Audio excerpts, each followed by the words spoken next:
1990, el universo de Warhammer 40.000 apenas tenía 3 años de existencia. El juego de mesa había sido lanzado en 1987 con su primer reglamento, Rogue Trader. El lore apenas estaba en pañales. Las reglas cambiaban constantemente. Nadie sabía exactamente quién era el emperador, cómo funcionaba la Inquisición o qué demonios habitaba en la disformidad. Literalmente.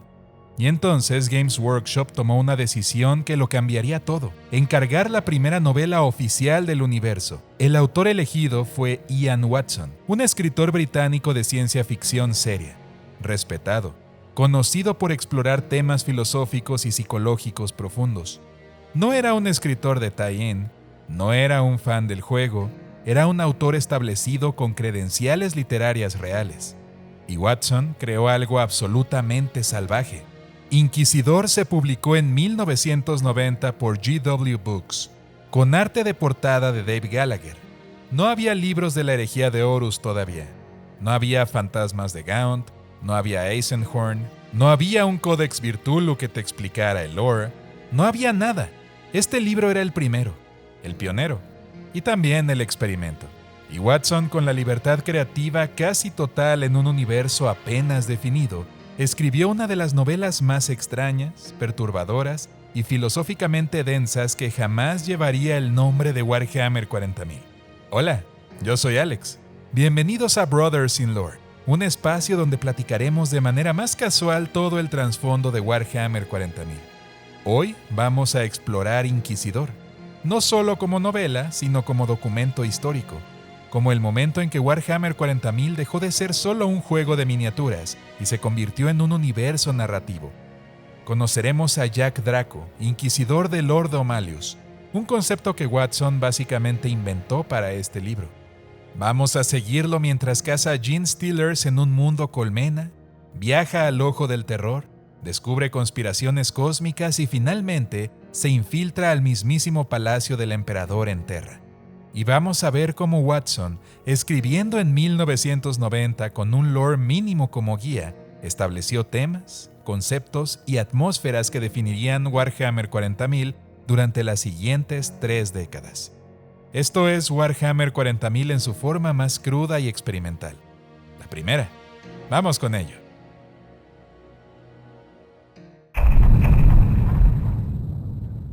Para entender Inquisidor, necesitamos entender el estado de Warhammer 40.000 en 1990. El juego había lanzado con Rogue Trader en 1987. Un reglamento caótico, experimental, donde los marines espaciales podían ser mercenarios, donde había squads o enanos espaciales, donde las reglas para psíquicos ocupaban páginas enteras de tablas aleatorias que podían hacer que tu cabeza explotara. El lore era fragmentado. La revista White Dwarf publicaba artículos contradictorios. La línea del tiempo estaba borrosa. El emperador estaba vivo o muerto, consciente o en coma. Los primarcas eran 20 o 18. ¿Y qué eran exactamente los dioses del caos? Nadie lo sabía con certeza. Todo estaba fluyendo, cambiando y siendo inventado sobre la marcha. En este contexto, Games Workshop decidió expandirse a la ficción y eligieron al autor Ian Watson, el cual no era un escritor de pulp, sino un autor serio de ciencia ficción dura y británica. Había escrito The Embedding en 1973, que era una novela sobre lingüística y percepción que ganó premios. Había explorado temas de conciencia, realidad alterada y filosofía. Era el tipo de escritor que no escribiría el porno de Volters o los marines espaciales heroicos que amamos hoy en día. Y eso es precisamente lo que hace a Inquisidor tan fascinante. Watson recibió un briefing mínimo de Games Workshop y le dieron el libro de reglas de Rogue Trader, algunos números de la White Dwarf y una libertad casi total. Verás, en ficción, cuando se crea un universo, se crea algo que se le llama la Biblia, el cual es un documento donde vienen los personajes, sus historias, sus motivaciones, sus relaciones con otros personajes, la historia general del mundo, etcétera, etcétera. En el caso de Warhammer 40.000, no existía ninguna Biblia de lore. No había editores de continuidad, no había 30 años de canon establecido. Watson podía hacer y deshacer, y vaya que lo hizo. Nada más chécate. En Inquisidor encontramos a Lordo Malius, los cazadores de demonios secretos de la Inquisición, un concepto que Watson prácticamente creó. La Hidra, una entidad de la disformidad completamente original. Los navegadores, descritos en detalle psicológico. Los asesinos Calidus con implantes de plasticarne. El ojo del terror como destino narrativo y una infiltración al palacio del emperador. Algunos de estos conceptos se volverían canon permanente. Otros serían abandonados o modificados, pero todos nacieron aquí en esta primera novela experimental. Y la pregunta que todos se hacían es, ¿cómo sería una historia dentro del universo de Warhammer 40.000? No un reporte de batalla, no un artículo de la White Dwarf, una narrativa completa con personajes, arcos y temas. Watson respondió esa pregunta y su respuesta fue extraña y filosófica y única. Pero suficiente de eso. Vamos a la trama. Nuestro protagonista es Jack Draco, inquisidor de Lordo Malius. Jack está disfrazado como Rogue Trader y es acompañado por Melindy, una asesina del santuario Calidus con modificaciones corporales, Vitaly Gugol, un navegante joven, poeta y enamorado imposiblemente de Melindy, y Grim, un squad, ingeniero y leal compañero. Jack está observando secretamente a otro inquisidor, Hark Obispal, quien está conduciendo una purga pública y brutal en el mundo colmena de Stalinbast. Este mundo está infestado de Genestealers, 30 ciudades devastadas y 20 millones de muertos. Obispal, flamboyante y brutal, está llevando a cabo una campaña de exterminio, con un Volter en una mano y una espada de poder en la otra. Lidera tropas planetarias leales contra sangres pura, Genestealers originales, mortales e hipnóticos, híbridos, que son descendencia deformada de humanos infectados, y la progenie, humanos de apariencia normal de cuarta generación controlados por vínculos psíquicos al patriarca. La descripción de Watson de la infestación es visceral. Los híbridos con sus cabezas alargadas y garras, las familias humanas que aman a sus descendientes monstruosos con amor genuino y perverso, el patriarca oculto coordinando todo telepáticamente. Y luego, Watson introduce uno de los conceptos más salvajes del libro. Melindy ha sido sometida a cirugía experimental en el santuario Calidus.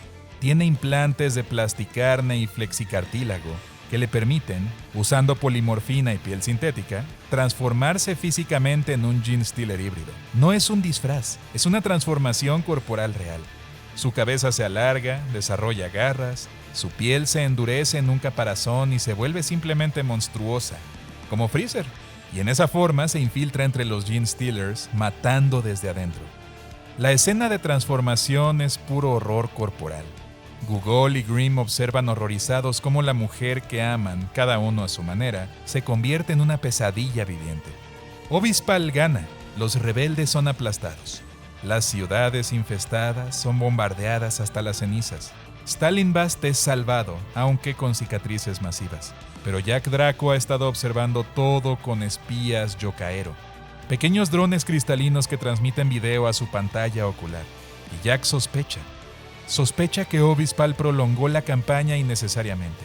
Sospecha que algo más está sucediendo. Y sospecha que la Inquisición misma podría estar comprometida. Luego, llega el mensaje astropático. La astrópata de Stalinbast, Moma Parshin, una mujer antigua y ciega, recibe un mensaje. Y ese mensaje la infecta. Porque el mensaje no era solo información, era una entidad de la disformidad. Un parásito psíquico llamado la Hidra. La Hidra es el concepto más original de Watson. Una criatura de la disformidad que se transmite telepáticamente, que se reproduce a través de comunicaciones astropáticas y que puede poseer mentes y cuerpos. Moma Parshin se convierte en vector y la Hidra quiere expandirse. Jack debe actuar, debe capturar a la Hidra y entender qué es, de dónde viene y qué desea. Y para hacer eso, debe viajar al único lugar donde podría encontrar respuestas, el Ojo del Terror. Así que Jack roba la nave de Obispal.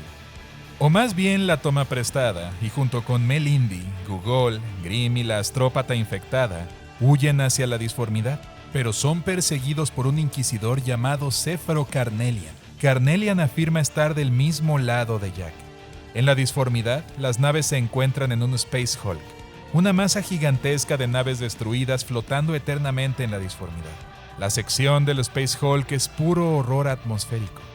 Jack y su equipo, en armadura espacial, exploran pasillos oscuros llenos de restos de batallas antiguas, esqueletos de razas olvidadas, tecnología corrompida y un silencio absoluto roto solo por sus propias respiraciones.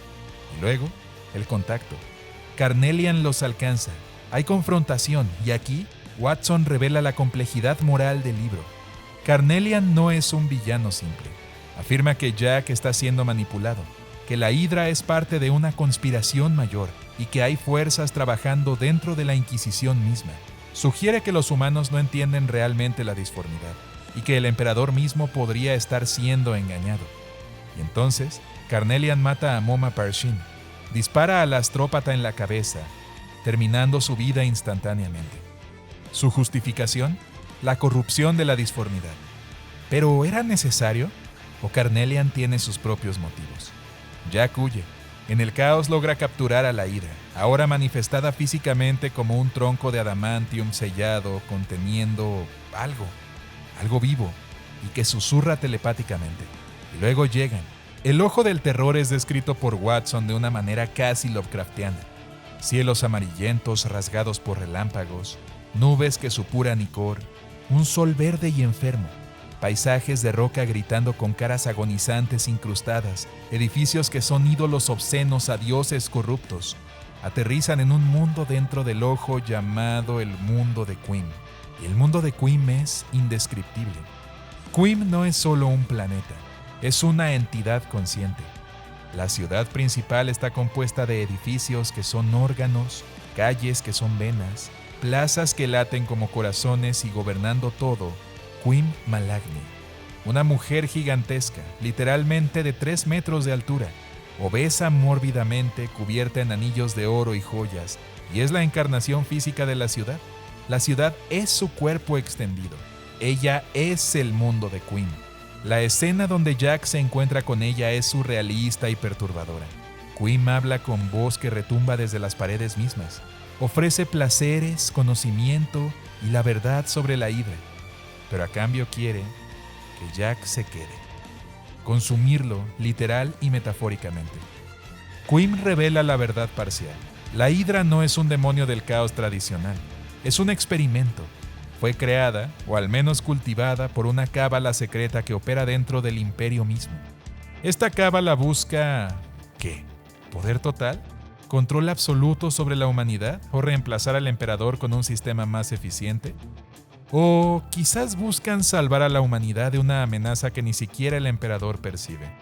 O tal vez son herramientas de los dioses del caos sin saberlo. Qim no da respuestas claras. Solo fragmentos, acertijos y medias verdades. Y Google, el navegador, queda psicológicamente marcado por Qim Malagni. Su memoria lo perseguirá. Esta corporalización obscena de deseo y poder. Ellos logran escapar del mundo de Qim, pero la Hydra aún está con ellos, susurrando promesas y mentiras. Y Jack toma una decisión terrible pero necesaria. Debe ir a Terra. Debe infiltrarse al palacio del emperador y llegar al trono mismo, porque solo el emperador puede decirle la verdad. Jack Draco planea lo impensable: infiltrarse al palacio del emperador en Terra, no como un invitado, sino clandestinamente. Su plan es brillante en su simpleza. Se infiltrarán en una nave negra, una de las naves que recolecta psíquicos jóvenes de toda la galaxia para alimentar el Astronomicon. Usando su autoridad como inquisidor, Jack convence al capitán de la nave negra de que está investigando tráfico ilegal de psíquicos. Pide ser contrabandeado a Terra en ataúdes de estasis, las mismas cajas donde supuestamente viajan los esclavos psíquicos ilegales. Y la escena de la estasis es filosóficamente perturbadora. Jack entra en el ataúd y descubre que la conciencia no se detiene completamente, se congela en un solo quantum de pensamiento. Y ese pensamiento, para Jack, es ansiedad pura. No hay memoria, no hay tiempo, no hay progresión, solo un momento eterno de miedo absoluto suspendido infinitamente. Watson describe esto como una nueva forma de tortura.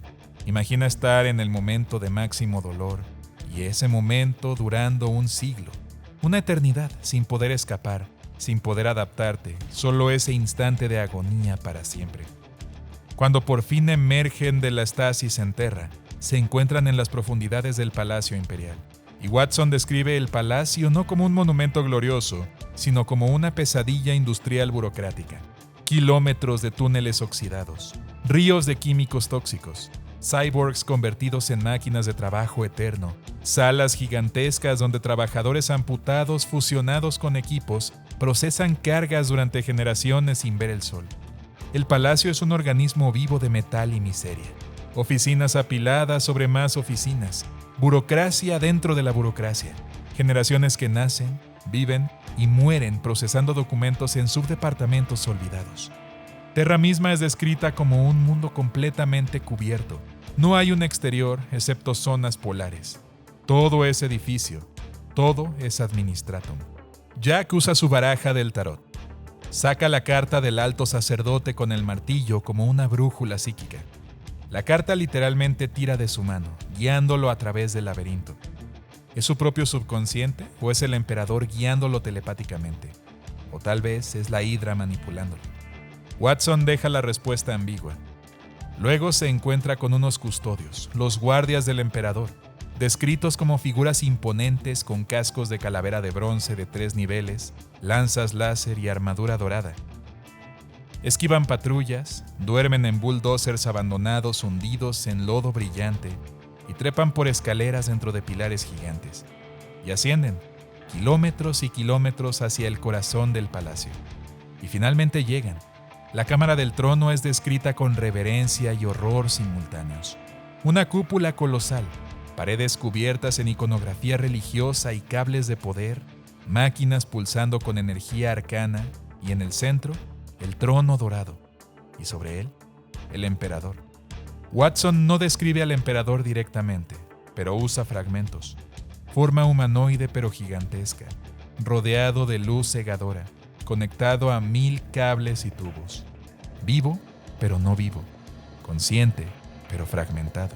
La mente del emperador es descrita como un océano psíquico tormentoso, fragmentada, y partes de ella duermen, otras partes sueñan, y otras más luchan eternamente contra demonios de la disformidad. Y aquí, en presencia del emperador, Jack entiende la horrible verdad. El emperador no sabe completamente sobre la cábala. Partes de su mente fragmentada han sido ocultadas de otras partes. La Hidra fue diseñada como un sistema de control, un parásito psíquico que puede viajar a través de la red astropática poseyendo mentes clave, coordinando una conspiración galáctica. El objetivo: reemplazar gradualmente el liderazgo del Imperium con agentes de la cábala, eventualmente controlar al emperador mismo o reemplazarlo con algo más eficiente. ¿Quién está detrás? Watson deja esto deliberadamente oscuro. ¿Cultistas del caos? ¿Xenos? ¿Humanos bien intencionados pero equivocados? ¿O tal vez todas las anteriores? Para probar la verdad a las autoridades imperiales, Jack necesita evidencia de la Hidra. Pero habían expulsado el tronco de adamantium al espacio, destruyéndolo en un sol. La única evidencia restante está dentro de Mel-Indy, quien consumió parte de la Hidra incorporándola a su cuerpo alterado. Jack se enfrenta a la terrible posibilidad. Debe entregar a Mel-Indy a los laboratorios de Lord O'Malius, donde será diseccionada y torturada para extraer cada fragmento de información, y luego será destruida. Mel-Indy lo sabe y lo acepta. Su última petición a Jack: el olvido. Quiere ser borrada, y quiere que su identidad sea destruida antes de la disección física. Esa es lealtad absoluta y rompe algo en Jack. Watson termina el libro sin una resolución clara. Jack ha advertido al emperador, o a las partes del emperador que podían escuchar. Ha expuesto la conspiración de manera parcial. ¿Pero será suficiente? ¿Le creerán? ¿O será catalogado como un renegado y ejecutado? ¿Carnelian era un aliado o un enemigo? ¿La cábala fue derrotada o simplemente se retrasó? ¿Y qué sucedió con Mel-Indy, con Gugol y con Grimm? Watson no lo responde. El libro termina con Jack escribiendo su reporte, el Liber Secretorum, esperando que alguien, algún día, lo lea y actúe. ¿O no? Solo el tiempo lo dirá.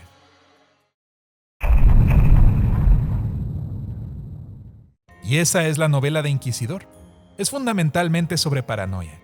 No la paranoia como una enfermedad mental, sino como una herramienta de supervivencia en un universo donde todo puede estar corrompido. Y el mensaje de Watson es bien claro. En Warhammer 40.000, la paranoia no es un síntoma de locura, es un requisito para la cordura. Algo de lo más interesante es la descripción de Watson del emperador, la cual es radicalmente diferente al lore posterior. El emperador aquí no es un dios consciente guiando a la humanidad, es una mente fragmentada con partes durmiendo y otras luchando y otras olvidando lo que otras partes saben. Es puro horror cósmico, es el ser más poderoso de la humanidad y está roto. Y toda la especie humana depende de este ser roto para sobrevivir. ¿Qué pasa si el emperador literalmente no puede recordar todas sus propias políticas, todas sus órdenes y todas las facciones trabajando en su nombre? Entonces la conspiración se vuelve posible, y luego la corrupción desde dentro se vuelve inevitable. El conflicto central de Jack es ¿qué viene primero? ¿La lealtad al imperio o la búsqueda de la verdad? Como inquisidor, su deber es descubrir verdades horribles, pero esas verdades podrían desestabilizar al imperio. Podrían causar que ciudadanos pierdan la fe. Podrían matar más gente que la conspiración misma. Entonces, ¿debería Jack revelar que el emperador está fragmentado? ¿Que hay una cábala operando dentro de la Inquisición? ¿O que los astrópatas pueden ser vectores de la infección de la disformidad? ¿O debería quedarse callado, manteniendo la noble mentira, preservando el orden a costa de la verdad? Watson no nos da una respuesta fácil. Y es que en 1990 el concepto del caos en Warhammer 40.000 aún estaba definiéndose. Watson presenta la disformidad no solo como un hogar de 4 dioses, sino como una dimensión de posibilidad infinita donde las reglas son fluidas. La Hidra no es un demonio tradicional. Queen Malagnia es la diosa, ciudad, mujer viviente. El Arlequín opera en una lógica completamente ajena. La disformidad es extraña en el sentido Lovecraftiano. Incomprensible, no solo malévolo. Y esto vuelve a Warhammer 40.000 más aterrador, porque significa que hay amenazas que ni siquiera el emperador entiende por completo. Y este estilo narrativo hace que el libro sea único. Watson trata a Warhammer 40.000 como ciencia ficción seria, no como una novela para un juego de mesa. Y aunque Inquisidor no fue un bestseller masivo, fue leído por varios autores que posteriormente escribirían para la Biblioteca Negra. La idea de que Warhammer 40.000 podía ser más que eso, y ser literariamente ambicioso, filosóficamente denso y moralmente complejo, todo eso viene del tintero de Watson. Pero ¿por qué importa al día de hoy? Es 2026 y tenemos cientos de novelas de Warhammer 40.000 publicadas. ¿Por qué es tan importante Inquisidor? Porque más que una novela es un documento histórico. Es una captura de un momento cuando 40.000 todavía era experimental, cuando todo era posible y no había respuestas correctas ni claras. Es un recordatorio de que Warhammer 40.000 no siempre fue una franquicia pulida y consistente. Era caótico y extraño y contradictorio, y todo eso era parte de su encanto. Y es simplemente buena ciencia ficción, independientemente del escenario. Sí, Inquisidor no es una novela perfecta. Es extraña y densa, tiene elementos que el lore posterior descartó, y secciones que se arrastran mucho, y algunas ideas que nunca se resolvieron, pero es la primera. Y prácticamente sin Inquisidor, no hay Eisenhorn, no hay Ravenor, no hay Comisario Siafas Kane, y por supuesto no existiría el Codex Virtulo. Nos veremos en un próximo video, hermanos de lore. Y recuerden, en el universo de Warhammer 40.000, la paranoia no es una enfermedad, es supervivencia.